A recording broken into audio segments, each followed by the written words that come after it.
ஆபிரகாமாகிடலாம், ஒருவன் 1000 மாறிடலாம்.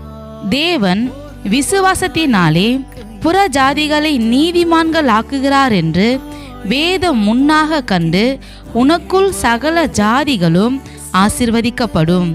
கலாத்தியர் 3:8. வைராக்கியம் உடையவரே,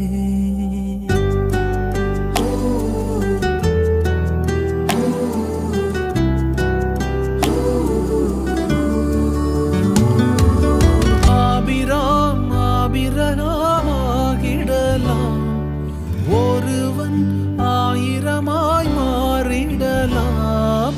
ஒருவனாயிருக்கையில் அழைத்தவரே, 1000 மகிழ்பவரே, சொன்னதை பிசகாமல் செய்பவரே, யாவே வைராக்கியம் உடையவரே.